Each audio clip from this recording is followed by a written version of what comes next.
Assalamualaikum warahmatullahi wabarakatuh. Selamat siang, selamat pagi, selamat malam, dan selamat sore untuk semua yang telah menyaksikan konten ini, untuk semua yang melihat dan rela membuang-buang waktu untuk melihat konten yang gak berguna. Oke ya, saya coba untuk membuat konten ini agar pembudidaya maggot yang merasa baru mau memulai atau merasa menjadi pemula, baru menjadi pemula ya, untuk tidak untuk tidak bingung, untuk tidak kewalahan atau tidak khawatir akan hasil atau akan prosesnya dari pertama sampai menjadi free pupa. Intinya dari konten ini, hari ini saya membahas tentang cara dari proses menetaskan, membesarkan, dan menjadi free pupa. Pada dasarnya, membudidayakan maggot itu sangat mudah. Tidak serumit kita memelihara ikan, tidak serumit kita memelihara ternak-ternak lainnya. Kenapa? Karena maggot hewan yang sangat tangguh, sangat kuat, sangat tahan akan keadaan cuaca, dan dia tidak gampang mati. Disitulah kita bisa melihat atau kita bisa memahami proteinnya terlalu tinggi atau terdapat protein yang sangat tinggi di dalam tubuh maggot, karena daya tahan tubuh, daya tahan hidup mereka sangat kuat. Gimana caranya dan bagaimana prosesnya? Di sini saya mengutarakan atas apa yang sudah saya kerjakan, atas apa yang sudah pernah saya lakukan, bukan melihat, bukan mendengar, ataupun bukan mengulang kata-kata atau cara dari orang lain. Ini semua yang saya kerjakan. Proses awal yang harus kita persiapkan. Pertama, kita harus mempunyai biopon. Biopon itu dalam bahasa pembudidayaan maggot. Kalau untuk kata-kata awamnya, biopon itu sama dengan bak. Ibaratnya bak itu tempat atau wadah.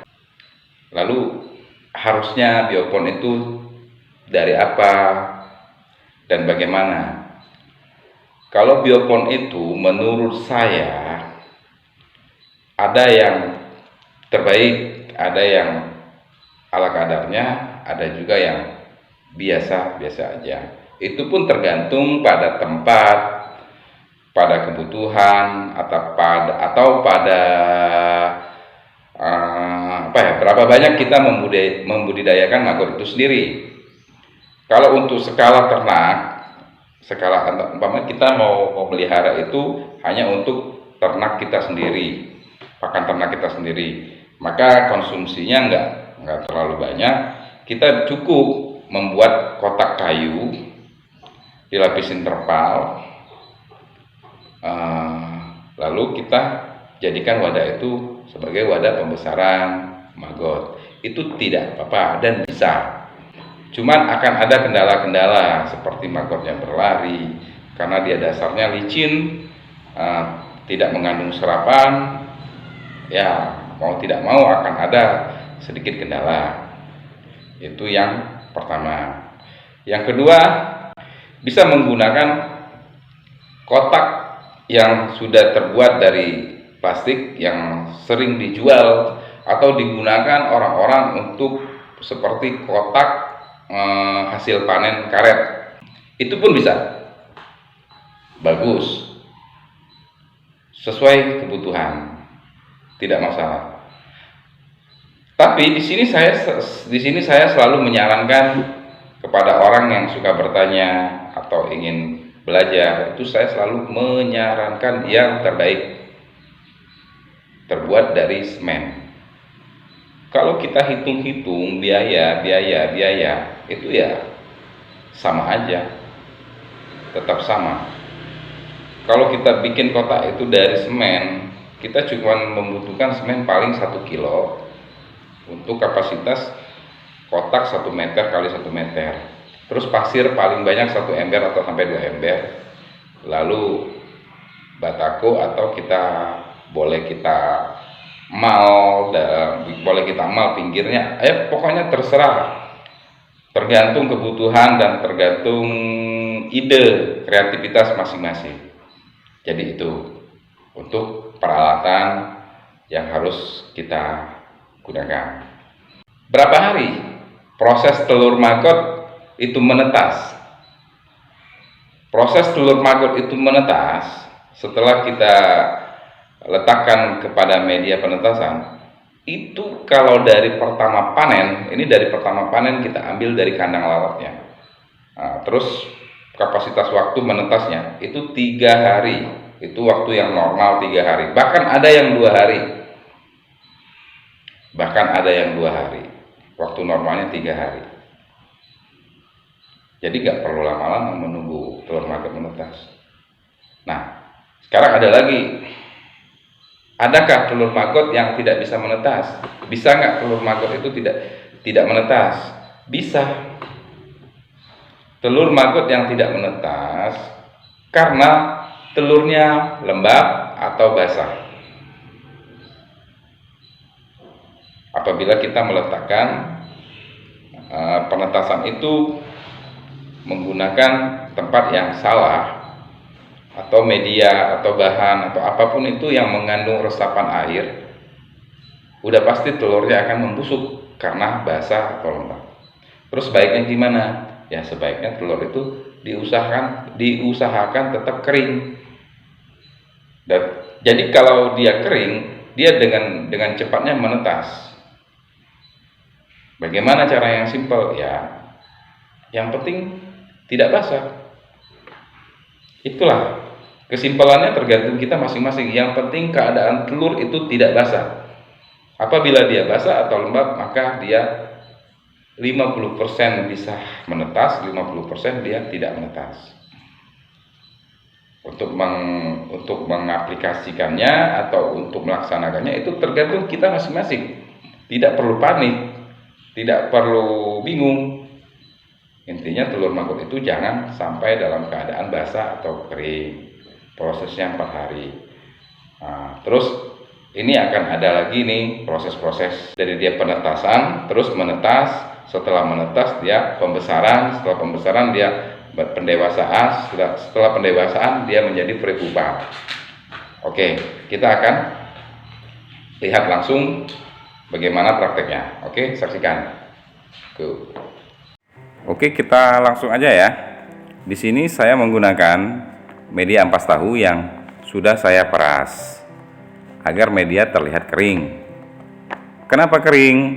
Karena pada saat bayi maggot mulai membesar, mereka akan mengeluarkan sejenis cairan atau kotoran, dan cairan itu akan menambah becek atau menambah basah media yang kita gunakan untuk penetasan. Itulah kenapa saat awal saya gunakan media agak sedikit kering.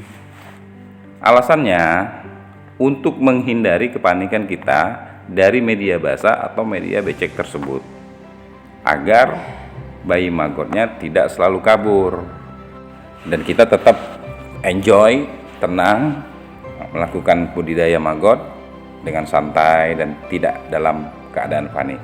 Oke, kita akan bahas tentang selanjutnya. Pada saat usia 4-5 hari, saya selalu menggunakan media pakan cair. Pakan cair itu adalah gunanya untuk mempercepat pertumbuhan maggot itu sendiri, sehingga maggot akan membesar, gemuk-gemuk, sehat-sehat. Bagaimana cara membuat pakan maggot cair? Ya oke, itu nanti akan kita bahas, akan saya sampaikan dan akan saya praktekkan, juga akan saya perlihatkan. Untuk saat ini kita fokus ke tahapan-tahapan dari awal penetasan sampai menjadi prepupa. Pada saat proses pemberian pakan cair, kita menemukan atau melihat baby maggot itu berusaha kabur, tapi tenang aja, tidak perlu panik, mereka akan kembali lagi dan memakan itu. Oke, kita akan lanjutkan ke tahapan selanjutnya.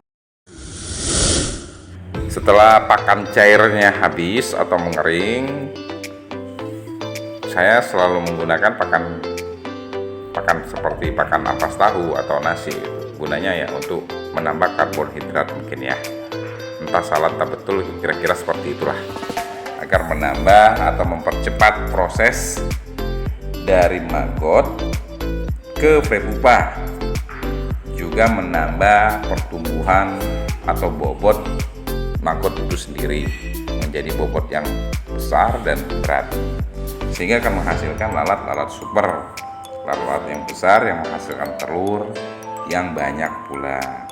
Untuk proses pembesaran, maggot diusahakan harus dalam media kering, tidak dalam media basah, agar kita tidak selalu panik. Oke, kita lanjut kepada tahap selanjutnya. Untuk menjaga atau mempertahankan media menjadi remah atau kering, upayakan atau usahakan kita harus sering-sering membalik media, sering-sering memberi makan, ya tidak harus banyak, tapi ya ada makanan terus dibalik, agar medianya yang dibawanya lembab, yang mengandung cairan atau kotoran cair dari maggot itu sendiri terangkat, terbalik, lalu mengering segera dengan cepat, agar proses menjadi pupanya ya tidak susah atau tidak ribet. Kalau basah maka sulit untuk memisahkan prepupa sendiri, maka kita akan kepanikan lagi, kesusahan lagi, terlalu repot lagi. Itulah untuk mencegah kerepotan atau kepanikan dalam budidaya maggot. Untuk pakan selanjutnya, usahakan menggunakan ampas tahu atau sampah limbah dapur. Sampah limbah dapur ya seperti nasi, lauk pauk, agar proses dari maggot ke pupa, dari pupa ke prepupa, dari prepupa menjadi lalat itu dengan cepat, dan mudah-mudahan akan menambah hasil telur dalam setiap lalat. Oke, selanjutnya. Oke, inilah yang dinamakan prepupa. Prepupa ya maggot yang sudah berubah menjadi warna coklat tetapi masih bergerak. Biasanya membutuhkan waktu kurang lebih 1 minggu untuk mereka tidak bergerak lagi. Pada saat mereka tidak bergerak lagi, itulah yang dinamakan prepupa. Prepupa adalah bahasa lain dari kepompong untuk bakal menjadi lalat. Semoga keterangan atau pengalaman yang saya sudah lakukan, walaupun tidak seberapa ini, bisa bermanfaat bagi kita semua. Terima kasih.